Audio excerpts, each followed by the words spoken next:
근데 왜 그렇게 껌은 먹어도 되냐 막 이런 거 물어본다고. 상황에 따라서 다르긴 하지만 어쨌거나 그냥 금식하라면 잘 금식을 해주시면 됩니다. 네, 금식을 해주세요. 드시면 돼요. 드실 수 있어요.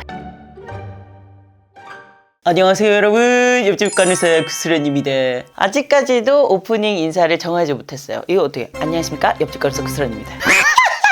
뭐가 됐든 이렇게 얼굴 내밀고 있으면 그게 인사죠 뭐. 그래서 오늘 재미난 정보를 알려드리려고 이렇게 카메라 앞에 섰습니다. 오늘의 주제는 병원에 가기 전에 꼭 알고 가야 하는 것들에 대해서 조금 정리를 해서 알려드리려고 합니다. 우리가 사실은 응급실 같은 경우는 급하게 가게 되는 경우가 많고, 병원 같은 경우는 가볼까 말까 하다가 이제 가게 되는 경우가 많은데, 두 개 다 해당은 돼요. 미리 좀 알고 있고 기억하고 있으면 좋을 내용들로 추려보았습니다. 알레르기가 있으신 분들은 본인이 어떤 거에 알레르기가 있는지를 알고 오시는 게 좋아요. 약물이 사실은 알레르기가 많이 유발되는 약들이 있긴 있어요. 그렇지만 모든 약들이 모든 사람들에게 알레르기가 없고 안전하진 않아요. 그러니까 어떤 사람한테는 이 약이 알레르기가 있을 수 있고 이 약이 알레르기가 있을 수 있어요. 한 번 알레르기가 있었던 약은 다음에 들어갈 때 조금 더 증상이 심하게 발현이 될 수가 있어요. 저 같은 경우는 속 울렁거리지 않게 하는 약이 있거든요. 그게 이제 술 먹고 토할 때 맞으면은 되게 잘 가라앉아요. 근데 저는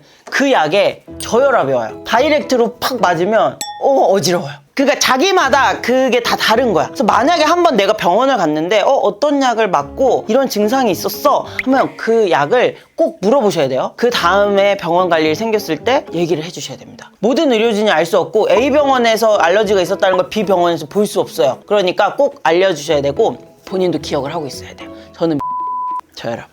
그래서 환자분들이 혈압 떨어지면 그렇게 화장실을 간다고 우겨요. 그럼 저희가 아니 그거 그냥 누워서 보셔도 돼요. 혈압 떨어져서 그러신 거니까 괜찮아요. 변 안 나올 거고, 만약에 정말 변이 보고 싶은 거면 누워서 보시면 돼요. 근데 창피하잖아 누워서 변을 보. 그럼 막 꾸역꾸역 일어나십니다. 그러다가 팍. 근데 제가 한번 갖고 변이가 왔어요. 난 화장실 가야 돼.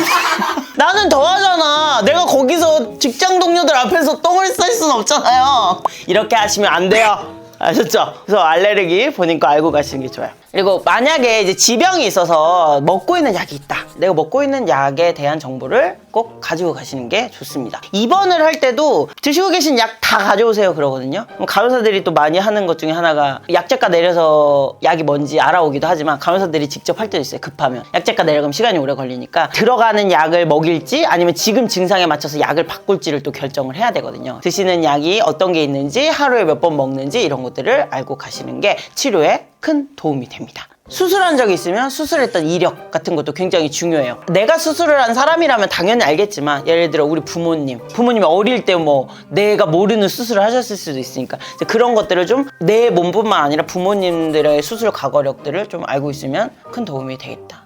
그다음에 이제 우리 건강검진 가도 꼭 물어보는 거, 가족력. 우리 가족분들 중에 암이 걸리신 분이 있나, 뇌졸중, 당뇨, 뭐 치매, 뭐 이런 것들 물어봅니다. 유전이 잘 되는 질환 같은 경우에는 그런 증상들이 나타났을 때 의심을 하고 조금 더 중점적으로 볼 수 있기 때문에 어떤 과거력이 있는지, 언제 그랬는지 알고 가시면 좋습니다. 우리가 응급실에 외상을 입어서 가거나 아니면 배가 너무 아파서 갔는데 막 맹장염 이런 거야. 그래서 수술을 해야 돼. 그럼 또 중요한 게 금식 시간. 왜냐면 수술은 우리가 그 기관섭관을 하고 전신마취를 하고 수술을 하잖아요. 전신마취를 하던 도중에 만약에 구역반사나 이런 것들이 생겨서 했어. 기도로 넘어가. 그럼 기도가 막혀. 어떻게 되겠어요? 죽을 수도 있어요. 그렇기 때문에 우리가 수술을 하기 전에는 꼭 금식을 하라고 하는 거예요. 적은 확률이더라도 생기게 되면 생명의 위협을 줄 수 있기 때문에, 그래서 우리가 수술하면 12시부터 금식하세요, 10시부터 금식하세요 하잖아요. 물도 드시지 마세요. 근데 왜 그렇게 껌은 먹어도 되냐 막 이런 거 물어본다고.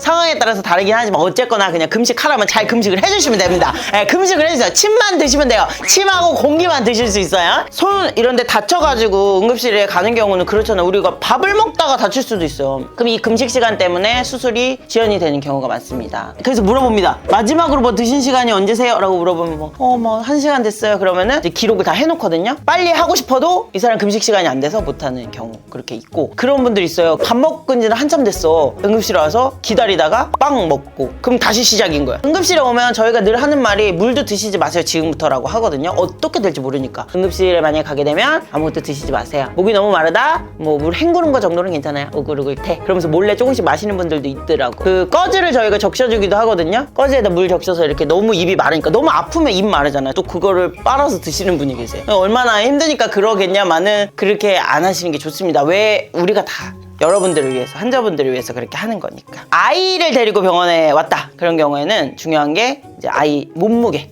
어른들은 사실 양 용량이 똑같아요. 몇 개의 정말 중요한 양 말고는 용량이 똑같지만 아이들은 용량이 정말 몸무게에 따라서 세밀하게 나눠져 있기 때문에 아이 몸무게를 꼭 알고 가시는 게 좋고, 애기들은 또 그리고 순식간에 몸무게 쪄요. 병원을 갈 일이 생기면은 미리 아이의 몸무게를 다시 한번 재보고 가는 게 좋고, 사실 가장 좋은 건 병원에 있는 걸로 재보는 게 좋기는 해요. 간호사분한테 알려주시면 기록해놓고 약 처방하는데 큰 도움이 되겠습니다. 그리고 이제 아이들은 또 예방접종 기록도 중요합니다. 만약에 열이 나서 병원에 갔어. 근데 열 나는 원인이 어제 맞은 예방접종 때문이다 라고 하면 사실은 뭐 딱 해줄 수 있는 건 없거든요. 해열제 주고 접종열인 경우에는 좀 시간을 경과를 지켜보면서 열 떨어지는 걸 보는 게 다기 때문에 예방접종을 어제 했다 그러면은 조금 진료가 편해지는 거죠. 열 나는 원인이 명확히 있네. 하루 이틀 더 보고도 안 떨어지면 다른 원인을 찾아봅시다 라고 하는 거고, 예방접종을 한 일이 없는데 열이 난다 그러면은 다른 열이 나는 포커스를 찾아서 진료를 하게 되는 겁니다.